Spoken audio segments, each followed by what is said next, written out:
Sete letrinhas e todas juntas.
cativou, disse alguém, laços fortes criou. Responsável é você pelo que cativou. No deserto tão só, entre homens também, vou tentar cativar, viver perto de alguém cativou. A benção de Jesus, o amigo incomparável em nossas vidas. E estou muito honrado de ter sido convidado para participar desse evento, né? Ainda mais depois de tempos tão tenebrosos, quando o espiritismo ficou meio pausado, né? Graças à tecnologia não pausou de vez. O negócio de online, aliás, tem muita gente aí que está com dificuldade de voltar ao online, né? Fica em casa, tranquilo, chega em casa, toma um banho, assiste aula de casa mesmo.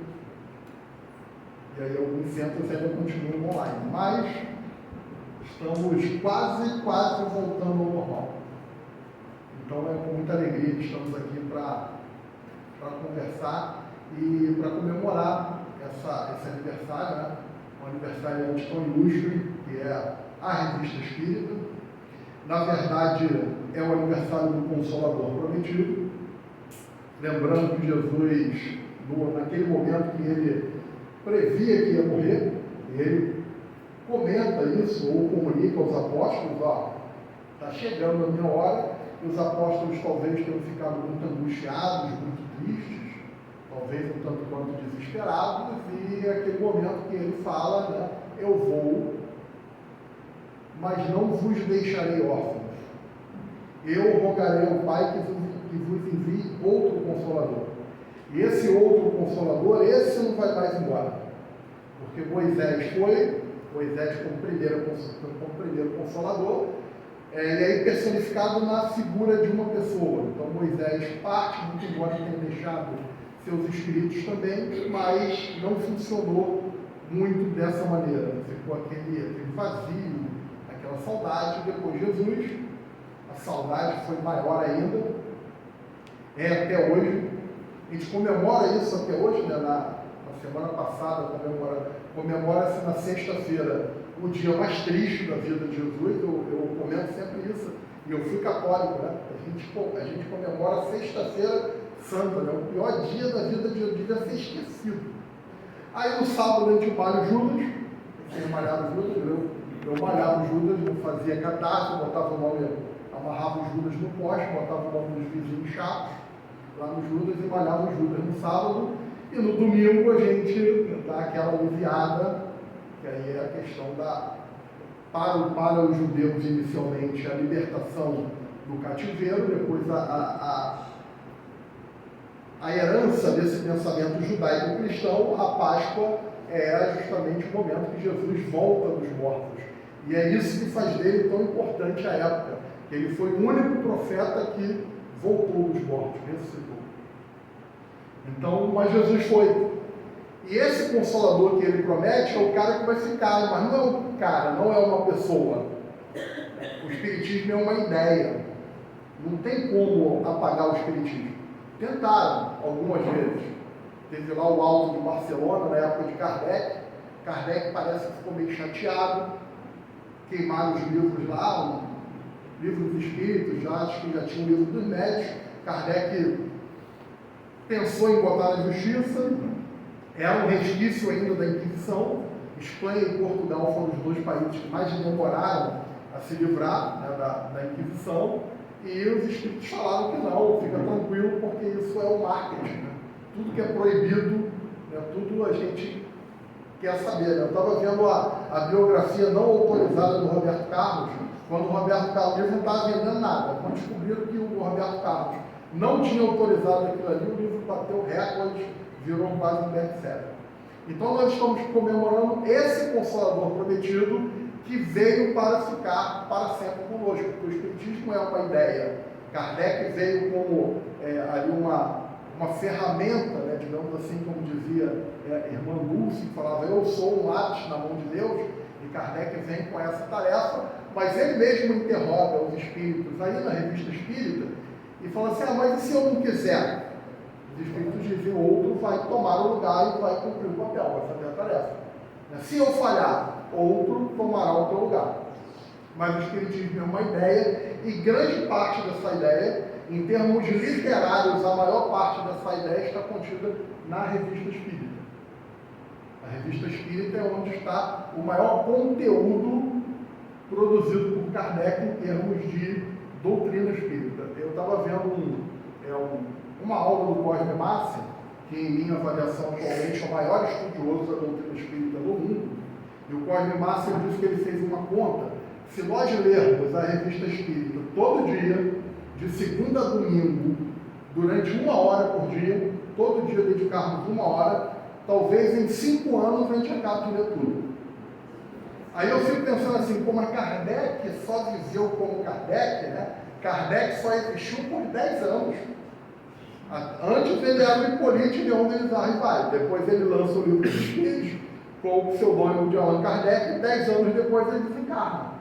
Ele produziu isso tudo, mais as outras obras. Então, para a gente ver a excelência, né, literária de Allan Kardec, porque ele só lendo, né, sem ter um trabalho de redigir, de corrigir, de voltar, nós levaríamos 5 anos. Kardec, em 10 anos, deixou toda essa obra. Então, a Revista Espírita, ela vem como ali fazendo parte do corpo doutrinário da Revista Espírita. Eu, quando comecei a estudar Espiritismo, eu não conhecia muito bem a Revista Espírita. Eu ouvia falar, até porque ela não era muito divulgada no Brasil. Era difícil de encontrar. Um tempo depois, quando eu vim saber e me inteirei do que era a Revista Espírita, quando você ia procurar ela, era difícil encontrar. Só tinha na FEB, você tinha que ir lá, tinha que encomendar. De uns tempos para cá é que ela começou a ser bem divulgada, né?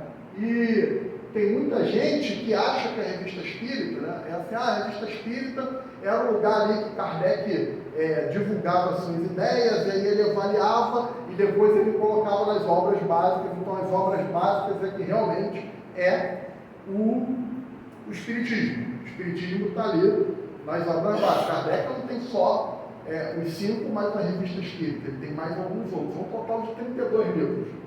A maior parte é a Revista Espírita. Então, olha só lá no texto do Obras Póstumas, o que ele fala sobre a Revista Espírita. Ele é Allan Kardec. A Revista Espírita foi, até agora, e não podia deixar de ser uma obra pessoal. Era uma obra dele. Era como se fosse um livro.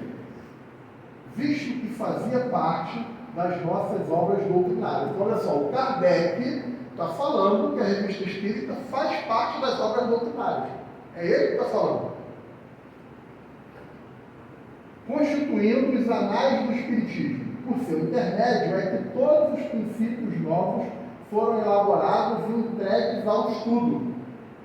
Então é ali na Revista Espírita que a gente vê o Espiritismo sendo construído, sendo refletido. Kardec coloca na Revista Espírita, inclusive, textos de pessoas que atacavam o Espiritismo.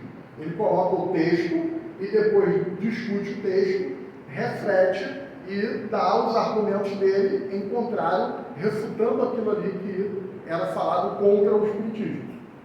Era, pois, necessário que conservasse seu caráter individual para que se estabelecesse a unidade. Então, veja bem que ele se preocupa, assim, se ele colocasse a Revista Espírita, escreve um artigo aí para a gente publicar, não teria um caráter de único, de doutrina única.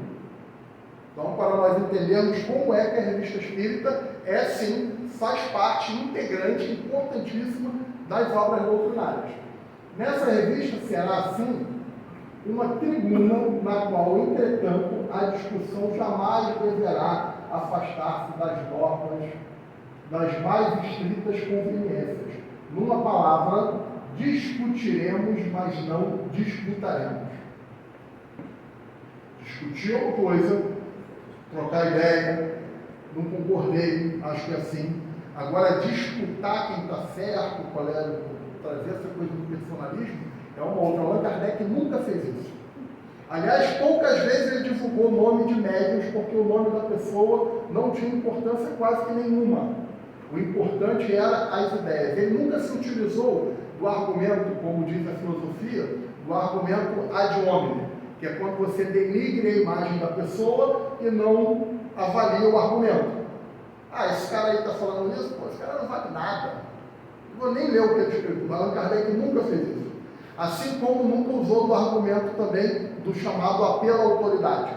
Ah, não, isso aí foi escrito, né, pelo Divaldo. Eu sou fã número 1 do Divaldo. Pode ter alguém aqui até fã do Divaldo tanto quanto eu. Mais do que eu não tenho. Mas é porque o Divaldo falou que a gente... Não, vamos ver o que o Divaldo escreveu, vamos ver o que ele falou, vamos ver se tem coerência. Allan Kardec nunca fez isso. Ele sempre debateu ideias. As inconveniências da linguagem jamais foram boas razões aos olhos da gente sensata. É uma daquelas que não possuem algo melhor, o que se volta contra queima mesmo. Então está isso, está na Revista Espírita, logo lá na introdução da primeira, em janeiro de 1858, foi a primeira edição. E aí vejam só, que lá no Livro dos Médiuns, num capítulo chamado O Método, que fica logo lá no início, o capítulo 3 ou 4, não lembro bem, mas o Kardec, nesse capítulo, ele orienta como é que a gente deve estudar o Espiritismo. Então, ele dá várias orientações, inclusive, se você quiser falar de Espiritismo com alguém. E aí, olha como é que ele diz que seria, uma sugestão dele, interessante nós estudarmos. Aos que quiserem adquirir essas noções preliminares pela leitura das nossas obras, aconselhamos que as leiam desta ordem. Então, ele diz o seguinte: primeiro, seria interessante ler o que é o Espiritismo. Isso aconteceu comigo mesmo sem querer. O livro caiu na minha mão, foi o primeiro livro que eu li de Espiritismo. Depois, o livro dos Espíritos. Porque só, a ordem é a seguinte: Allan Kardec, em 1857, ele lança o livro dos Espíritos, abril de 1857. Ali inaugura o Espiritismo. Depois, em janeiro de 1858, primeira edição da Revista Espírita. E 3 meses depois, Sociedade Parisiense de Estudos Espíritas. Então, em abril de 1858, ele funda o primeiro centro espírita do mundo. Então, vejam que ele tem uma sequência ali interessante, lógica, e de um encadeamento lógico. E aí, primeiro, deveríamos ler o que é o Espiritismo, depois o Livro dos Espíritos. Em seguida, o Livro dos Médiuns, até porque no próprio Livro dos Médiuns, ele diz que o Livro dos Médiuns é um complemento do Livro dos Espíritos. E depois, ele recomenda que se leia a Revista Espírita ou junto com a leitura dessas obras. A Revista Espírita, variada coletânea de fatos, de explicações teóricas de trechos isolados que completam e que se encontram nas 2 obras precedentes. Olha só que ele diz que a Revista Espírita completa as obras precedentes, formando-lhe, de certo modo, a sua aplicação. Sua leitura pode fazer-se simultaneamente com a daquelas obras, ou seja, você pode ler a Revista Espírita junto, porém, mais proveitosa será, e sobretudo mais inteligível, mais compreensível, se for feita depois do Livro dos Espíritos. Isso está lá no Livro dos Médiuns, no capítulo do Método. Ok? Então, fazendo essa homenagem ao Consolador, à Revista Espírita, vamos à temática, e a Revista Espírita a gente fica aqui falando um bom tempo. Você viu que só para ler 5 anos. E aí, dentro da Revista Espírita, essa temática vai estar dentro do Livro dos Médiuns, ele vai abordar as questões das manifestações físicas. E aí vai falar diretamente de mediunidade. Quem está vendo a casa, ou está vendo pela primeira vez a uma reunião espírita? Tem alguém aqui nessa condição? Quem aqui participa ou participou de algum estudo sistematizado da doutrina espírita, de alguma turma de estudo? Quem participou pode levantar a mão? Ok. Quem não participou já assiste palestras, já...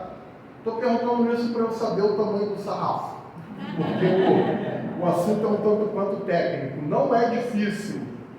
Se o espiritismo estiver complicado em algum lugar, desconfie. O espiritismo não é complicado. É porque às vezes você precisa de ter um conhecimento anterior, né, para compreender outro, se você não tem aquela base. Então, só para eu saber não acelerar muito. Né? Então, isso aqui Kardec vai falar de quê? Mediunidade de efeitos físicos, que é a primeira coisa que ele se depara quando ele observa fenômenos.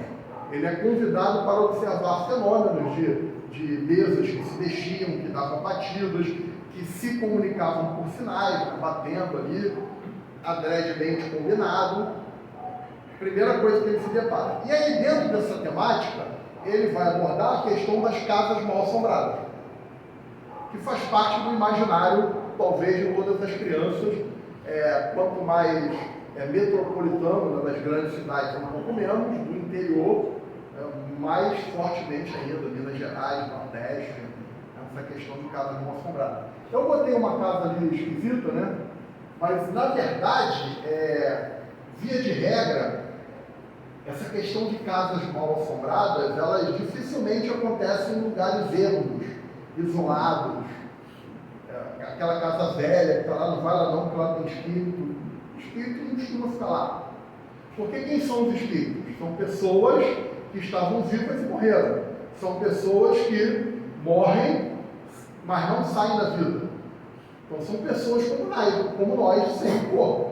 O cara vai querer ficar numa casa isolada que não vai ninguém. Até porque para ele fazer bagunça, para ele tentar assustar alguém, ele precisa de encarnado. Se não tiver um encarnado ali próximo para ajudar ele a fazer a bagunça, ele não consegue fazer. Então vamos falar um pouco sobre isso. Então, normalmente casas mal assombradas, nessa visão, são casas que tem gente, que tem uma família morando, via de regra. Tá bom? E aí, dentro das sugestões que me foram dadas, eu tive que fazer algumas escolhas porque o assunto é muito vasto.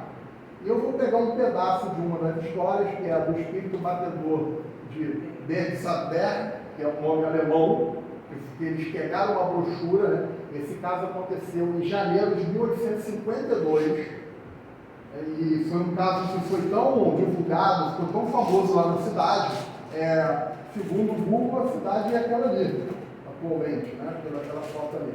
Isso ficou tão conhecido que eles escreveram, como diz Kardec, uma brochura, um livrinho sobre o tema. Porque tem várias, né? Você vai ter, essa aí está em maio de 1858, mas tem em julho de 1858, fevereiro, abril, tem várias histórias lá na Revista Espírita dessas casas mal assombradas, mas a explicação atende a todos os fenômenos que acontecem, ok? Então, isso aconteceu, esse foi um fenômeno que durou 8 anos isso aí durou, e aí eles escreveram um livro para poder publicar, né, tornar público essa história.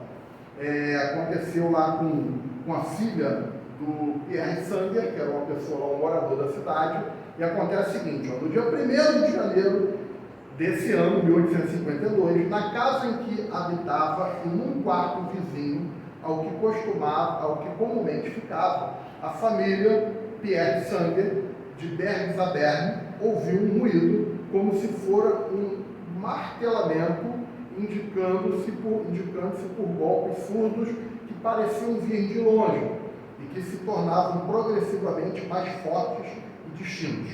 Então veja que do nada começam a haver pancadas. Não tem ali nenhum médium evocando nenhum espírito, é o que o Kardec vai chamar da mediunidade natural. Ele chama mediunidade natural, que é aquela que o médium promove o fenômeno sem perceber. E tem a mediunidade facultativa, que o médium controla o fenômeno. Ele diz que o médium natural pode exercitar, treinar e controlar o fenômeno, ou seja, tornar aquilo que ele chama de natural em facultativo. Em muitas E em muitas casas que tem trabalho de cura, às vezes você vê um monte de gente sentado ali na assistência, né? E você é médico, né, ostensivo? Não, não sou, mas eu fico aqui ajudando na doação de fluido. Então você pode entender isso como uma mediunidade natural, que não acontece de maneira natural.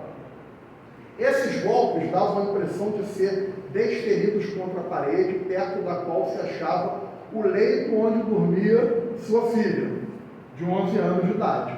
Habitualmente era entre 9 horas, 9h30 e 10h30 que o ruído se fazia ouvir. A princípio, o casal Sanger não lhe deu mais importância.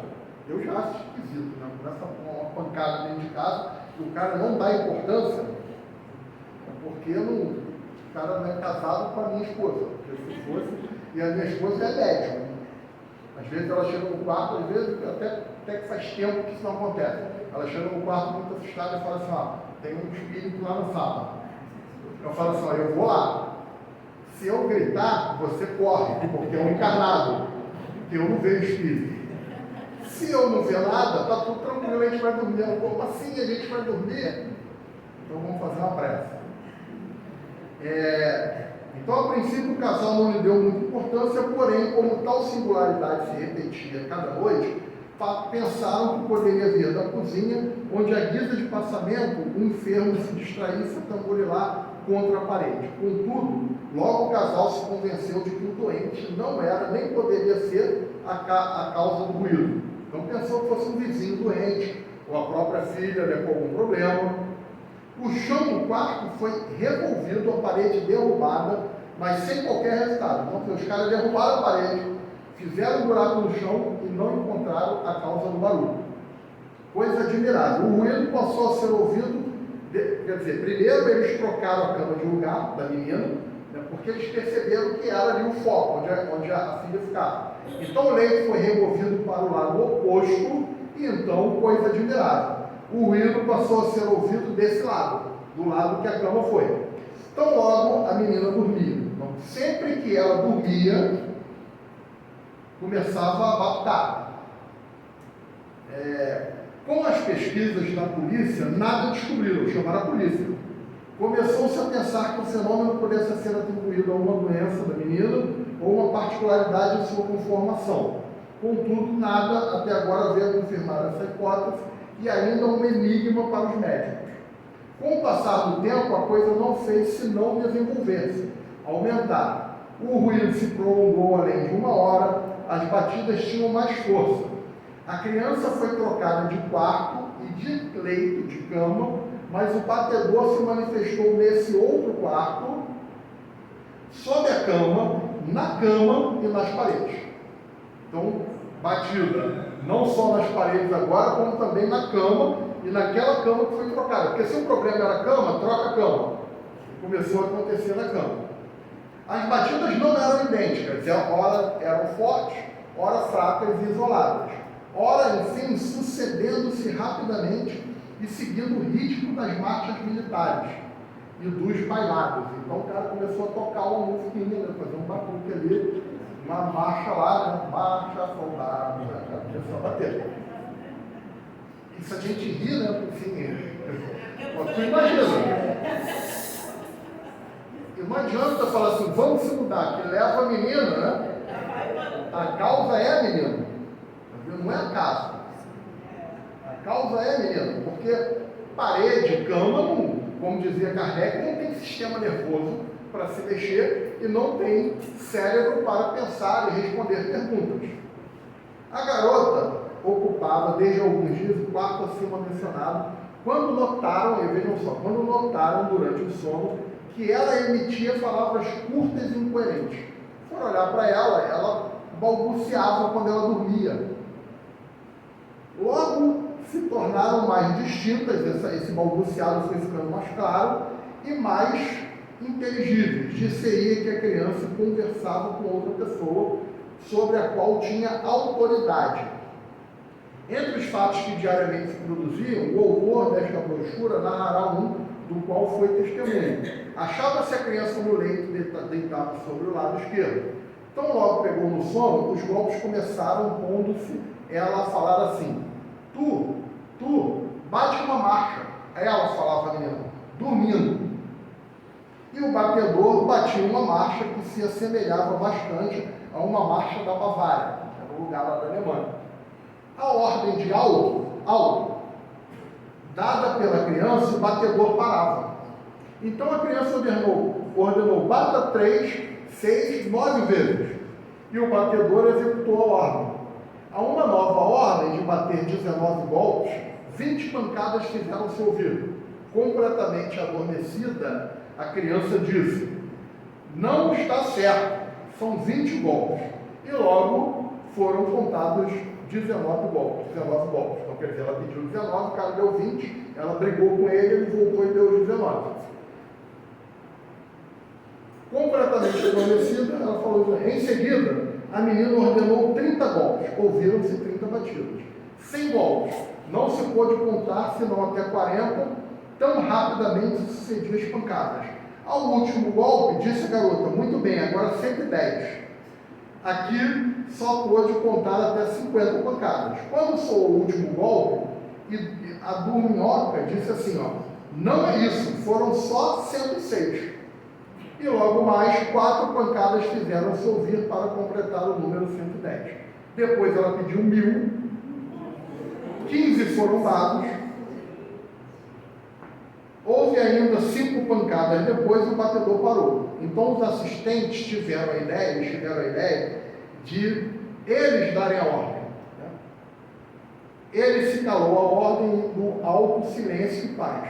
Então, os assistentes davam a ordem, quem estava ali olhando em volta mandava bater e ele batia. E quando falava para, ele parava. Então, ele obedecia não só esse batedor,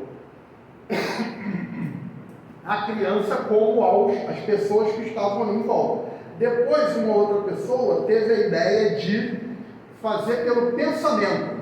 Vou pensar. Então, pensou e pediu para ele dar 6 batidas e ele deu as 6 batidas. No dia 25 de fevereiro, estando adormecida, disse a menina: não queres mais bater agora, queres arranhar. Pois bem, quero ver como farás. Com efeito, no dia 26, em lugar de pancadas, ouviu-se um arranhar que parecia vir do leito e que se tem manifestado até hoje. Lembrando que a revista lá foi na época que foi escrita, né? Isso durou 8 anos. Os golpes se misturavam à raspadela, ora alternadamente, ora simultaneamente, de tal sorte que nas áreas da marcha, ou onde da dança a raspadura marcavam a primeira parte, os golpes a segunda. Então, eu não vou ler a história toda, porque ela é bem grande. Kardec publica uma parte dela em maio de 1858, em junho de 1858, né? Depois em julho. Então, maio, junho e julho, ele publica isso em 3 meses a história. Mas a história basicamente é essa: era uma pancada. Essa menina, ela era uma médium extraordinária, muito boa. Se fosse treinada, talvez virasse uma médium aí tipo Peixotinho, Chico Xavier. Notem bem que algumas coisas interessantes ela fazia dormindo. Mais à frente, na revista, os pais vão levar ela para morar, e aí não fica bem claro se levam ela para morar com o médico ou se levam para a clínica do médico para avaliar, e ela fica um tempão lá. O médico observa que em alguns momentos ela fica surda, ela não ouve ninguém, em alguns momentos ela dorme profundamente, mas continua balbuciando e dando as ordens.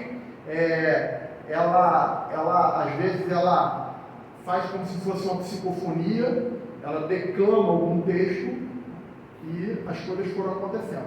Outros estudos sobre casos mal assombrados dão notícia de espíritos que apareceram, e um deles levou até a morte por infarto, né, ataque cardíaco, de uma pessoa que viu esse espírito. Acho que é a história de um danado, um espírito muito, né, com a face muito congestionada, um espírito muito inferior, um espírito malvado mesmo. Porque, vejam só, já algumas considerações. Esse espírito aqui, ele não é um espírito mau, nem queria fazer mal a ninguém. É um espírito, porque, e também você pensa que ele não é um espírito superior. Vocês acham que um mentor, um espírito superior, vai ficar nessa brincadeira de dar pancada? E Kardec pergunta, quando os espíritos superiores querem fazer esse tipo de comunicação, como lá no início do Espiritismo, como é que eles fazem? E eles falaram que se utilizam de espíritos inferiores, né, como se fosse um trabalho, né? Ó, quero que você faça esse trabalho aqui, vai lá e faz. Porque para os superiores é muito penoso fazer isso. Se eles quiserem fazer, eles até fazem, mas é muito complicado e a gente vai entender já por quê. E nós vemos aqui que nós poderíamos estudar várias nuances.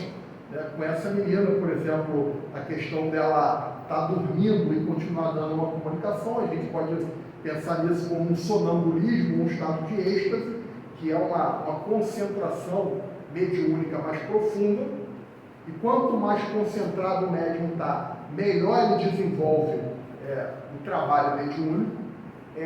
Em outras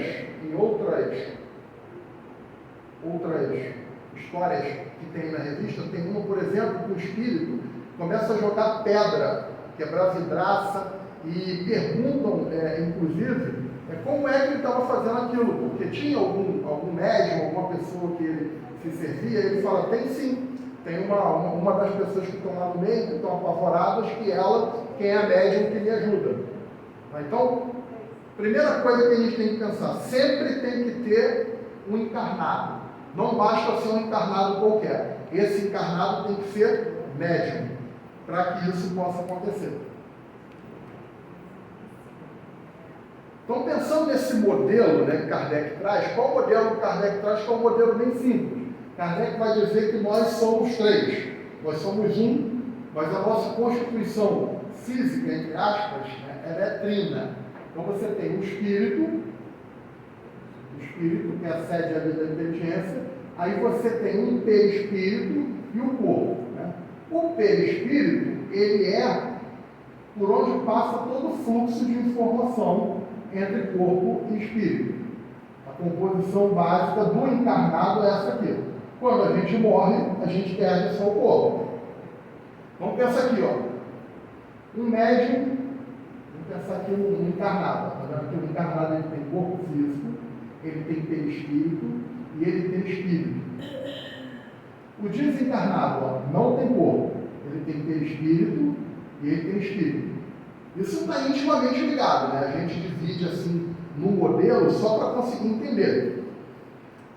Toda a informação, todo o fluxo mediúnico, seja qual for, ele vai se operar ali no perispírito. Então, o espírito vai mandar a informação para o perispírito do encarnado, no caso do médium. Então, preste atenção, se o espírito quer, por exemplo, mandar o encarnado médium mexer o braço, essa informação de mexer o braço, ela sai do espírito e chega lá no corpo. Certo? Então ela está trafegando por aquilo. É como se ele, né, para a gente entender, é como se ele plugasse, o espírito vem, ele tem perispírito, o espírito, né? Então é como se tivesse um fio ligado nele, ele pluga esse fio no perispírito do médium. Para isso acontecer, por que a pessoa é médium? Por que ele é médium? Porque ele tem a capacidade, o médium ele tem a capacidade de, quando se concentra, expandir esse perispírito. Quando a gente está em estado de vigília, não está concentrado, o perispírito ele está muito apertado junto ao corpo, está ali encaixadinho. Quando o médium se concentra, esse perispírito ele expande. Se ele se concentrar mais ainda, expande mais ainda, que é um transe que vai se tornando cada vez mais profundo, até chegar a um transe no estado de êxtase, que é o mais profundo que a gente entende. Tá? Mas o contato sempre vai ser aqui, ó, via perispírito. Qualquer coisa. O cara vai psicografar o espírito, ele vai se conectar ao perispírito e vai mandar a informação aqui. E aí, é esse aqui o modelo que a gente tem. A gente vai entender que Deus criou um princípio espiritual e um princípio material. A partir do princípio espiritual, ele vai derivar tudo que é do mundo material, e lá, do princípio espiritual, ele vai derivar tudo que é espiritual. Tá? Mais ou menos nesse modelo aí. Então, vamos entender o seguinte. A gente tem, vamos pensar no universo, vamos pensar o seguinte, em determinado momento não existia nada, e Deus resolve começar a criar. Isso é só uma ideia. Quando não tinha planeta, não tinha estrela, não tinha nada. Deus cria o fluido cósmico universal. Então imagina que esse fluido, ele tá diluído no ambiente. Pensa o seguinte, um chão, se olha assim, o chão está limpo, ok? Mas se você vier e varrer, começar a juntar, não vai começar a formar uma poeira que estava espaçada e por isso a gente não via. Mas quando você junta, começa a criar aquela poeira, aquele Plutão, né? Que chama de Plutão. E você vê que, né, você aglutinando, uma força aglutino, começa a ser alguma coisa. Então imagina que o fluido universal, ele no seu estado natural, no seu estado original, ele é imperceptível, ele é o fluido do mundo espiritual, e aí ele vai se transformando sob leis e forças, e vai dar origem a tudo que a gente entende enquanto matéria. Tá? Não se espantem muito assim se estiverem entendendo, isso vocês depois no estudo sistematizado vão entender, mas eu quero só formar uma linha de raciocínio, para a gente não achar que isso saiu do nada. Então, o que é o perispírito? Perispírito, o Kardec vai falar ali que o perispírito, né, ou o corpo fluídico dos espíritos, é um dos mais importantes produtos desse fluido cósmico universal. Ó, é a condensação desse fluido em torno de um foco de inteligência ou alma. Então quer dizer o seguinte, você tem ali o espírito, vamos ver que o espírito, o que é o espírito? É uma chama, é uma luz. Então o espírito, vamos dizer que ele estiver sem o perispírito. Isso não é possível, tá? O espírito sempre está com o perispírito. Mas vamos entender o seguinte, o espírito, através das suas emanações mentais, né, do magnetismo, do pensamento, ele cria um fluxo eletromagnético que vai atrair esse fluido cósmico universal e formar o seu perispírito.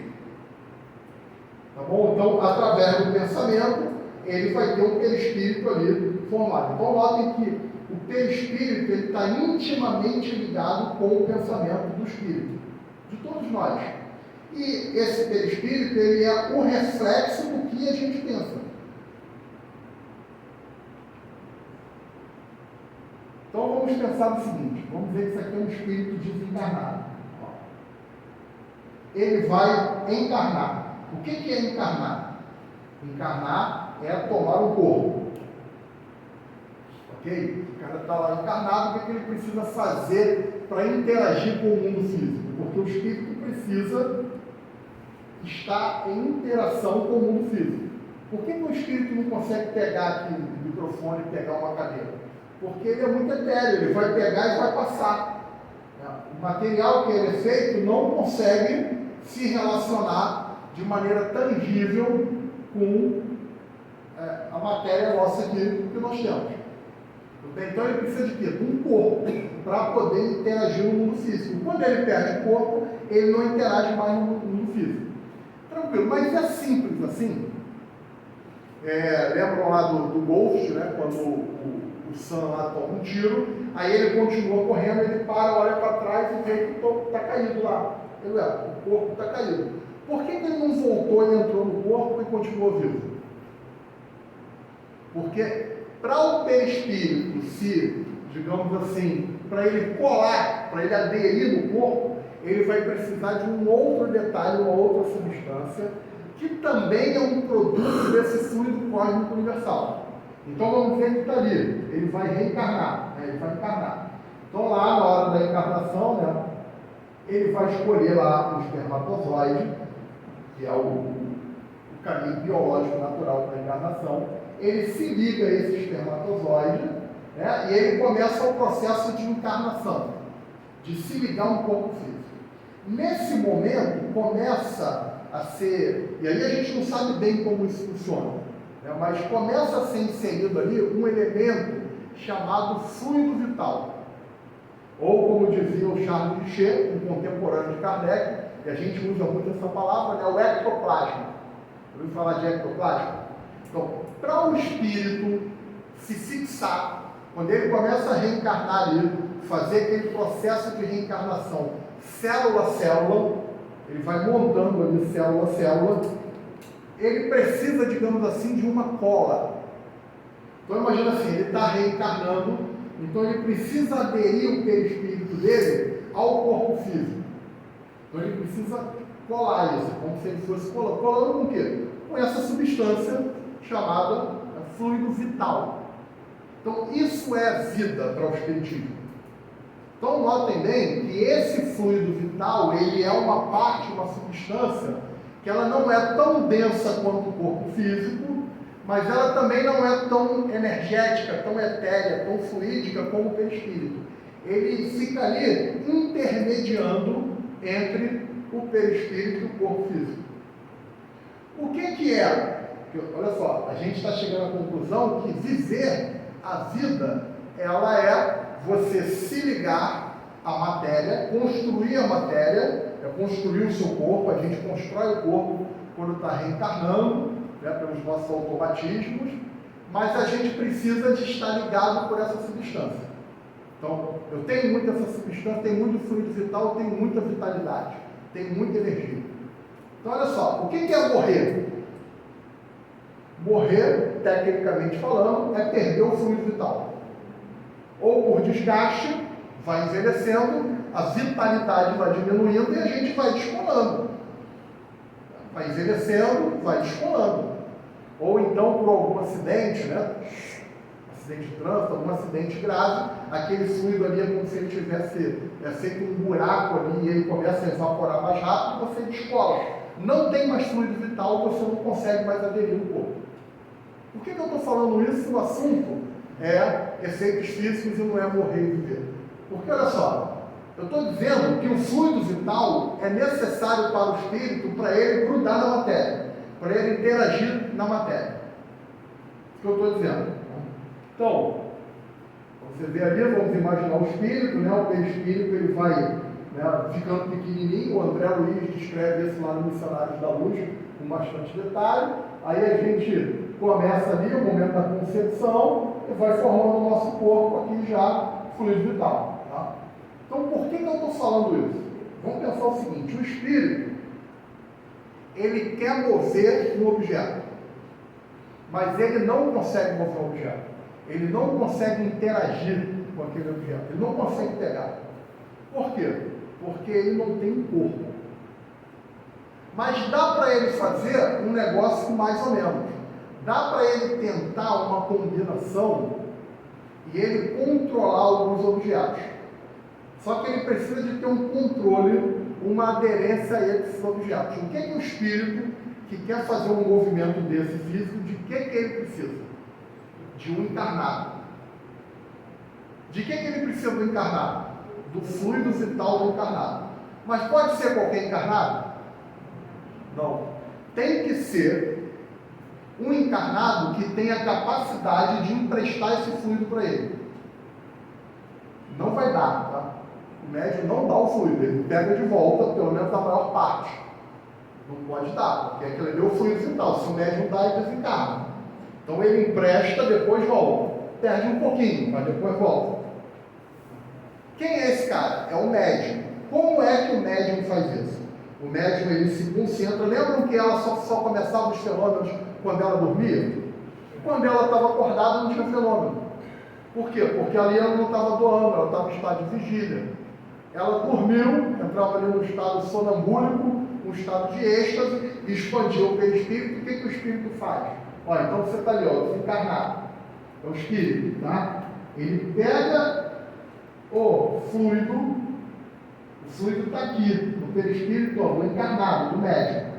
Ele combina o fluido dele, o fluido perispiritual dele, ele faz uma combinação, uma agregação molecular com esse fluido vital do médium. Tem que ter uma afinidade, por isso que eles não são fáceis de ser encontrados, esses fenômenos são fenômenos raros, porque além de você ter um médium com essa capacidade de doar fluido, você precisa que ele tenha uma composição fluídica que seja parecida com a sua, é uma coisa meio química. A água, lá você não vai ter uma aderência do oxigênio com o hidrogênio. Então ele se atrai. Então é uma coisa meio química. Você tem que encontrar alguém que você consiga fazer isso, que você tenha uma certa afinidade. Então ele combina esse fluido, tá vendo? Aí ele vai pegar esse fluido combinado, tudo isso é mentalmente. Olha só os detalhes, né? Por isso que eu estou falando, espiritismo não é difícil, mas às vezes você tem que ter um monte de informações para fazer as conexões. Olha só, o que o Kardec fala lá que é o perispírito? É a condensação do fluido universal em torno de um pensamento, né? de um centro de pensamento ou alma, ou espírito. Então, o nosso fluido, nosso perispírito, ele está conectado ao nosso pensamento. Então, pensa o seguinte, se eu conseguir pegar o meu perispírito, digamos assim, porque ele não faz normalmente com a mão, mas se eu conseguir pegar o meu fluido e imantar isso aqui, criar um certo magnetismo animal nesse controle remoto aqui, esse fluido vai ter fluido vital. O fluido vital ele gruda bem na matéria. Com o pensamento eu consigo movimentar isso. Você fala assim, pô, mas coisa esquisita. E nossos carrinhos com controle remoto? Já viram? Eu estou muito craque em carrinho com controle remoto. Já foram no shopping? Tem aqueles carrinhos que você bota a criança ali dentro. Eu agora consegui fazer minha filha gostar daquilo, porque eu gosto mais do que ela. Aí eu coloco ela no carrinho, pago meia hora e fico lá pelo shopping, brincando de carrinho. Eu não tinha aquilo quando eu era criança. Mas como é que esse carrinho obedece ao comando que eu estou dando aqui, de um controle remoto que não tem ligação nenhuma? Tem todo um mecanismo eletrônico ali, né, de informação, de frequência, que ele recebe ali, decodifica, aciona uma corrente elétrica, eletromagnética, faz movimentar um motor e pelas engrenagens lá, pelo mecanismo, consegue fazer o carrinho mexer. Está entendendo que isso já existe dentro do nosso mundo físico aqui? Os espíritos conseguem fazer isso, né, através das possibilidades, das propriedades do perispírito. Inclusive, porque quando a gente fala de tornar algo tangível, é a etapa mais difícil. Aparições, tem um monte de história de aparição de espírito. Se vocês forem lá no Google, colocar o Peixotinho, vai aparecer um monte lá de uma foto do Peixotinho, liberando fluido vital, é um negócio branco, meio espumento, meio gosmento, é um negócio até meio nojento, né? Se olhar, o cara bota aquilo pela boca, pelo nariz. E eu tenho um amigo que falou que já viu, teve a oportunidade de botar a mão, falou que é meio geladinho. Então, o médium vai liberar aquilo ali e o espírito pega. Então, lá no Google vocês encontram um monte de foto. Vou colocar lá Peixotinho, imagens. Tem o do William Crookes, que tinha a Kate King, que é o espírito, e a Florence Knight, que era a médium. William Crookes tem todo um trabalho dele publicado na Academia Real Inglesa de Ciência. Ele fez todo um trabalho e assinou dizendo que espíritos existem. Ele foi o único que teve coragem de assinar. E foi jogado no ostracismo por conta disso. E ele pesava o espírito. Ele pesava o médium, via que o médium perdia peso durante o processo. Tem fotos, está lá no Google, você consegue encontrar. Então, o espírito ele tem essa capacidade de pegar esse fluido, né, e mandar, assim como ele pode adensar o perispírito dele, que olha só, ele pega o fluido, aí ele faz o perispírito ficar mais denso. Pensa no seguinte, pensa em água. Água, se você ferver, vira vapor, certo? Aí você quase não consegue ver. Se você congelar, ela fica sólida. O que é aquilo ali? De uma maneira bem básica, quimicamente falando, você tem moléculas ali, né, de matéria. Quando você esquenta, elas expandem, ficam mais espaçadas. Quando você vem com a temperatura ambiente, elas ficam mais juntas, é a água, fica mais condensada. Quando você diminui mais ainda a temperatura, vejam que são propriedades da matéria. Ela fica bem condensada, não encosta uma na outra, mas fica tão condensada que você consegue ver melhor o gelo. Ele é mais opaco, você consegue tocar nele. Então o espírito consegue ficar mais visível e consegue ficar tangível. Então imagina o seguinte, será que ele consegue fazer a mão dele ficar tangível a ponto dele dar uma pancada? Que não precisa ser necessariamente a mão. É só ele conseguir ali uma propriedade. Kardec fala muito no balão. Você pega um balão a gás, pega um balão ali, enche o balão de um gás que é mais leve do que o ar, essa força dessa propriedade desse gás mais leve, ela é tão potente que ela consegue levantar um corpo sólido. O ventilador. O que é o ventilador? O ventilador é apenas uma pá colocando o ar, acelerando o ar, e a gente consegue ter uma sensibilidade. Vocês já andaram de avião, olhando o avião de fora, subindo pela escadinha, sem ser por aquele finger? Você olha assim e fala, isso não tem por que voar.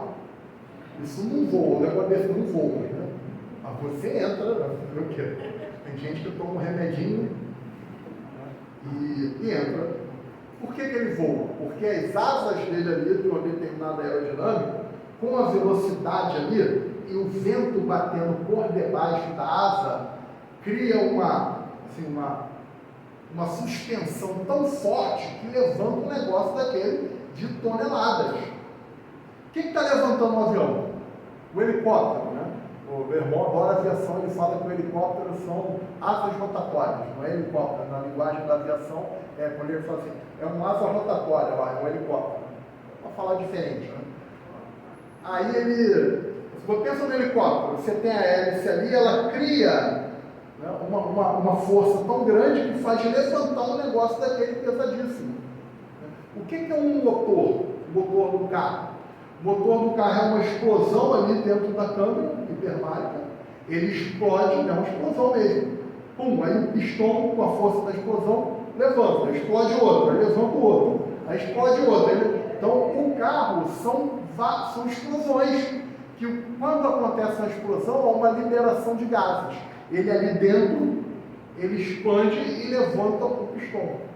O Kardec fala disso o tempo inteiro, que nós temos. Então, por que ao espírito não se pensa que o espírito poderia ter essa possibilidade? Bater, poderia ser com a mão, ele pode aparecer. Claro que isso aqui, gente, não é uma coisa simples de ser feita. Não é uma coisa fácil de ser achada. Os médiuns não costumam viver muito tempo. Os grandes médiuns de efeitos físicos, eles têm uma vida, morrem jovens, normalmente. Talvez por causa do desgaste energético, um dispêndio de energia muito grande. Então isso não é fácil de ser encontrado, mas notem bem, eu tenho um grande apreço pelos fenômenos físicos. Eu nunca vi um fenômeno desse, nunca vi, mas a explicação me conhece, me convence. A explicação me convence, é lógico isso, faz sentido isso. Mas o que eu acho muito interessante nos fenômenos de efeitos físicos? É que nos fenômenos de efeitos físicos, você prova a existência de uma inteligência por trás daqueles movimentos. Porque olha só, se você bota uma caneta na mão do médium, quem está escrevendo? É o médium ou é o espírito? Claro que dá para fazer uma série de outras verificações, mas seria muito mais difícil para o Kardec chegar à conclusão que tem um espírito ali por trás daquela informação. Uma psicofonia, um médium audiente. Quando você tem um objeto se mexendo, dá 10 pancadas, dá 110, dá 1000, agora arranha. Vejam que tem alguém, e não tem ninguém encostando. Mudaram ela de lugar no quarto, mudaram a cama e continuou fazendo. Então você tem a possibilidade de demonstrar que existe uma potência ali por trás daquilo, uma potência inteligente. Alguém que está no comando daqueles fenômenos. Isso é muito importante para o Kardec falar só, provei que o espírito existe. Aí depois ele vai para as comunicações inteligentes, porque aí fica mais fácil. uma psicografia, uma psicofonia, é muito mais fácil de você comunicar do que você ficar se comunicando por pancada. Mas a pancada provou que tem um ser ali independente, que não está ligado àquilo ali e que ele provoca aqueles fenômenos. Por isso que Kardec começa descrevendo os fenômenos físicos para mostrar, se vocês forem lá no capítulo do Livro dos Médios dos Sistemas, que é depois desse do método, ele demonstra, ele vai desencadeando uma série de argumentações lógicas até chegar no momento em que fala só, a gente já tentou ver se é fraude, nós já tentamos ver se isso era alguma coisa natural, algum fenômeno que a gente conhece, não tem mais nada. Agora a gente só pode entender que existe um ser inteligente por trás disso aqui. Ele descreve isso lá, antes de começar a falar de mediunidade. Então, as casas mal assombradas, via de regra, porque pode ter até um espírito que tem a possibilidade de fazer isso. Não tem ninguém aqui, mas ele pega do vizinho, aí são várias teorias.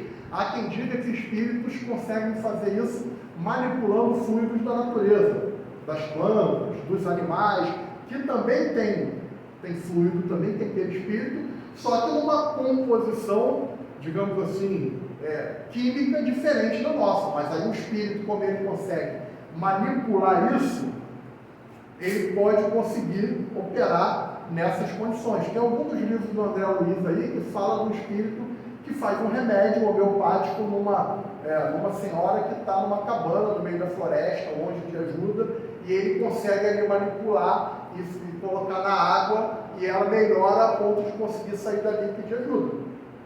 Então, é uma teoria, mas que tem a ver com isso aí.